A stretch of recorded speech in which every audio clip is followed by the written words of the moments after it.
Hey there! Today I am going to be taking you through the new Facebook Insights because I have been getting a lot of questions like when is the best time to post on Facebook that can easily be answered by these new insights. So if you don't already have the new insights, it is being rolled out, so there is a chance that you may not have it. There also is a chance that in this area here, you may have something that invites you to get started with the new Facebook Insights. I'll take you through like a short little tour. So if you do have that here, just make sure you click that and you'll get set up.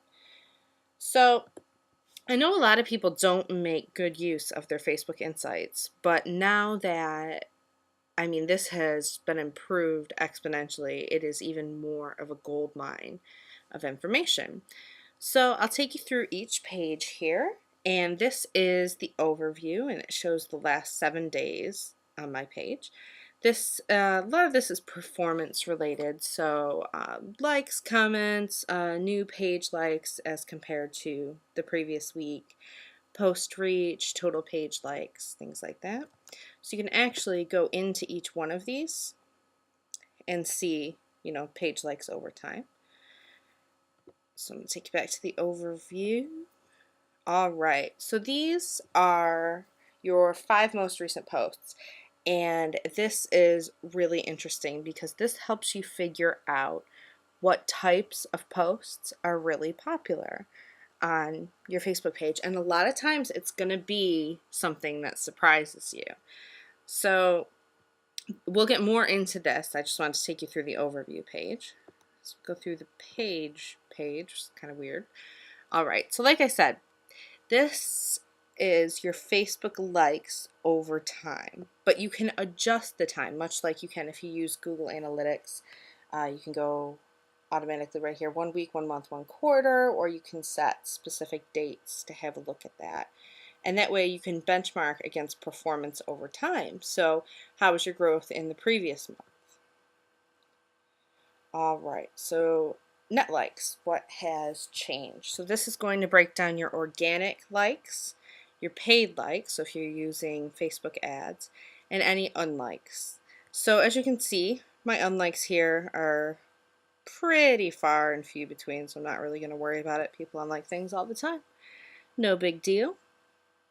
And you can benchmark these as well, so you can look at against the last period that you've set at the top here. So whether that be a week, a month, whatever that is. This is the month of September. This is another good one. Where did your Facebook page likes come from? So was it an ad? Was it on mobile, which is really important? As you know, a lot more people are accessing our websites and Facebook pages on phones, and you need to be optimized for that. So suggestions, if your page is being suggested, like if you like this, you might also like an on the page. So as you can see here, I had run some ads, so you'll see that in here. It's really cool to see the breakdown of how this is all working out. All right, so post reach. As you probably know, excuse me, not everybody is going to see each post. And there is an algorithm that Facebook uses to figure this out called EdgeRank. So this tells you how you're doing. And as you can see, paid, you're getting a lot more reach. And that's for obvious reasons. Facebook's a business, they need to make money. But organic, you can also see the reach here, and then you can look to see what the posts were on that day. So you can see, what was it, because reach is, equated with activity on those posts. So if a lot of people like that post, it's going to get more and more reach. And as you can see, this post in particular about the Mind the Gap virtual launch party got a lot of reach, a good amount of engagement. Same here with this one about pricing. So that gives me an insight into things that I should post more often. Maybe I should post more about prices and specific events that I'm running. Maybe I should do more of these. Okay, likes, comments, and shares. And again, you can look at this over time, over any period. And you can click here like I just did and look at the posts for that day. So you can see the peaks and likes, and they're often going to be associated with things that you've posted, ads you've run, things like that. So it's interesting to just go through here and have a look. So there's a lot of comments on this. Let's see what that one was. And this will tell you, is posting, useful resources more effective with your audience? Maybe questions. A lot of Facebook pages ask questions of their audience. So let's see, this one is a question. I'm asking people to tell me a little bit about their business because there were quite a few new likes in this time period. And right here, this is a free offer, and it had a good reach and engagement. All right, so the only time you really need to worry about this is if this is a particularly high number. If one person unlikes my page, I'm really not going to concern myself. But this tells you, if people are hiding your posts. I don't know if you know this, but you can click in the top right corner of any update that you see in your newsfeed and click hide. And Facebook takes that into consideration. They may decide to show that post less if a lot of people are hiding it. So it's good to know if you have shared something, a lot of people are hiding it so that you don't make the same mistake again. All right, and total reach, and you can benchmark this here and see over time your organic versus your paid. If you're using Facebook ads, they tend to line up with one another. Here, this paid one was a lot more. So you see all these like weird little anomalies and like these peaks here. So you want to really look into these and see, what was it on the 23rd? Go and look and see, what posts went out on the 23rd that, might have been responsible for that. All right, so page visits. All right, so this is your breakdown of the different tabs on your page, your about, your timeline, all that good stuff. So timeline is really going to be the most, I would say, on just about any Facebook page. My custom tab, this is where I have a download available. Info tab, that's, about the business. But just kind of shows you, you never know. You might be getting a lot of traffic to one tab over others. And maybe you should put a link to your site on your About tab if you don't have one, if you're getting a lot of traffic there. All right, other page activity, mentions, check-ins, offers, things like that, posted by other people. So these are 2 people that posted on my page. Does happen occasionally. It looks like what all of these are. All right, external refers. This is quite interesting. The number of times people came to your page from a website off of Facebook. So these are websites that are driving people to your Facebook page.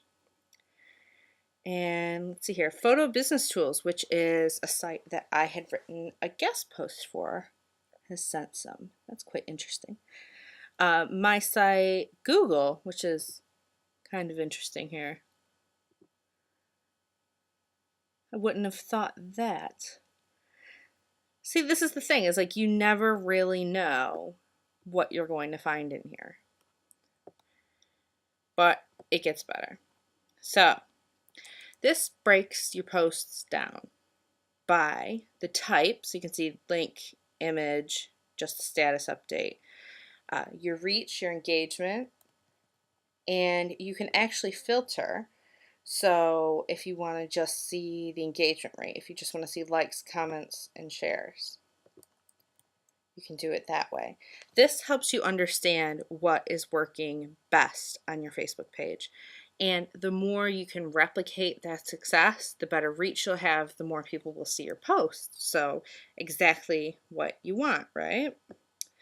So this is my favorite part, and I have found it to be very interesting because it revealed some information that I would not have thought to be true. So it's when your fans are online. Like I mentioned, a lot of people ask me, when is the best time to post to Facebook? And the answer is, it depends. It depends on your fans, and it depends where they're located, what time zone they're in, and what times that they're on Facebook. So as you can see, here's a breakdown of the number of fans that saw any post on Facebook for that week. This changes every 7 days. All right, times. This is really interesting. So from the morning, it kind of tends to take off. But I would have never thought that between about 8 and 10 p.m. are really good times for me to post.